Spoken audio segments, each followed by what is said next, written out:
जीवित परमेश्वर के जीवित वचन यशाया भविष्यवक्ता की पुस्तक अध्याय 65। जो मुझको पूछते भी न थे वे मेरे खोजी हैं, जो मुझे ढूंढते भी न थे उन्होंने मुझे पा लिया।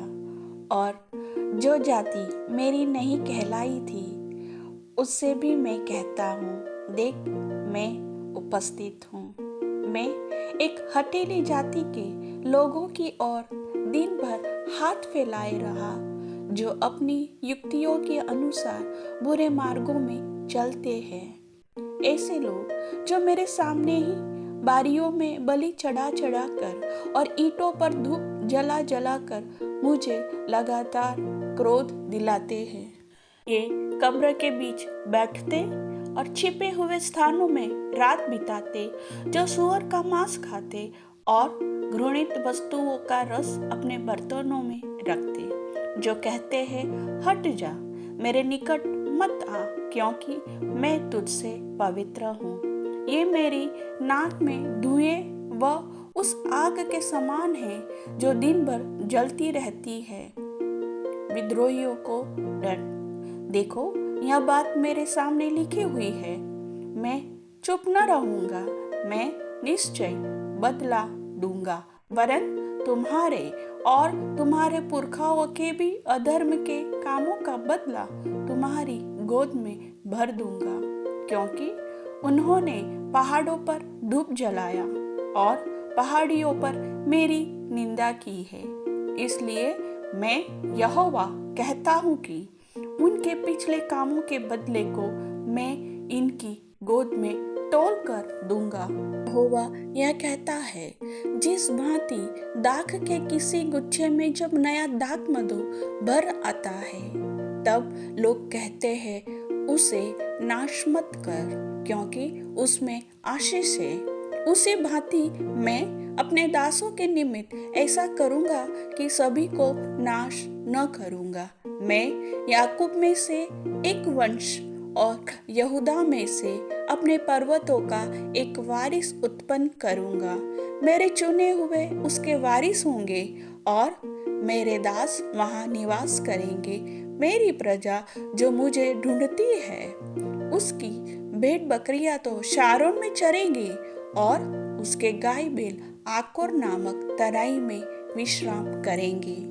परंतु तुम जो यहोवा को त्याग देते और मेरे पवित्र पर्वत को भूल जाते हो, जो भाग्य देवता के लिए मेज पर भोजन की वस्तुएं सजाते और भावी देवी के लिए मसाला मिला हुआ दाख मधु भर देते हो, मैं तुम्हें गिन गिन कर तलवार का कौर बनाऊंगा और तुम सब घात होने के लिए झुकोगे, क्योंकि जब मैंने तुम्हें बुलाया तुमने उत्तर न दिया, जब मैं बोला तब तुमने मेरी न सुनी, वरन जो मुझे बुरा लगता है वही तुमने नित किया और जिससे मैं अप्रसन्न होता हूँ उसी को तुमने अपनाया।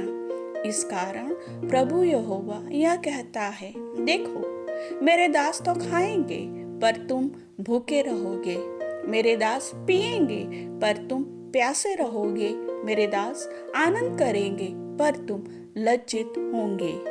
देखो मेरे दास हर्ष के मारे जय जयकार करेंगे, परंतु तुम शोक से चिल्लाओगे और खेद के मारे हाय हाय करोगे। चुने हुए लोग तुम्हारी उपमा दे देकर श्राप देंगे और प्रभु यहोवा तुझको नाश करेगा, परंतु अपने दासों का दूसरा नाम रखेगा।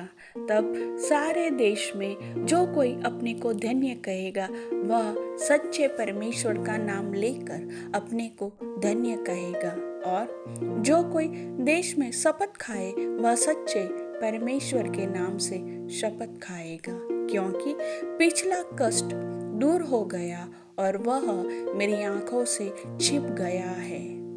एक नई सृष्टि, क्योंकि देखो मैं नया आकाश और नई पृथ्वी उत्पन्न करता हूँ।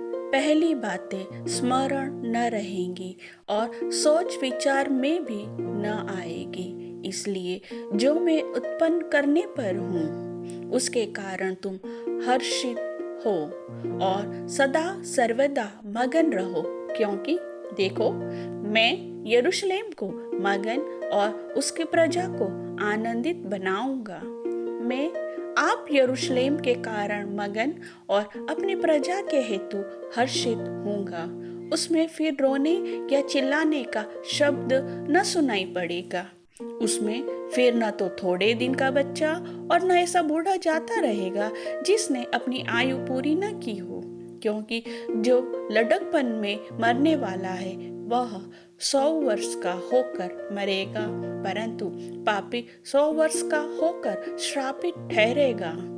वे घर बनाकर उनमें बसेंगे, वे दाख की बारियां लगाकर उनका फल खाएंगे। ऐसा नहीं होगा कि वे बनाए और दूसरा बसे, या वे लगाए और दूसरा खाए, क्योंकि मेरी प्रजा की आयु वृक्षों की सी होगी और मेरे चुने हुए अपने कामों का पूरा लाभ उठाएंगे।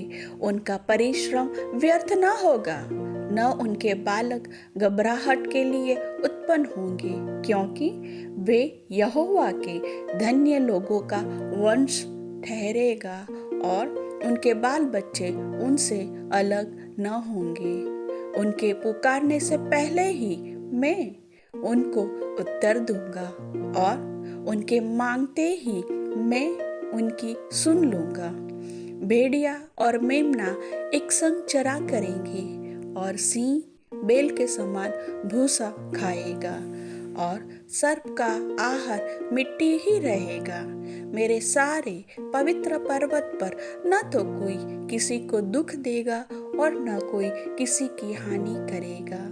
यहोवा का यही वचन है। प्रभु वचन के सुनने वाले सभी भाई बहनों को आशीष दे। आमीन।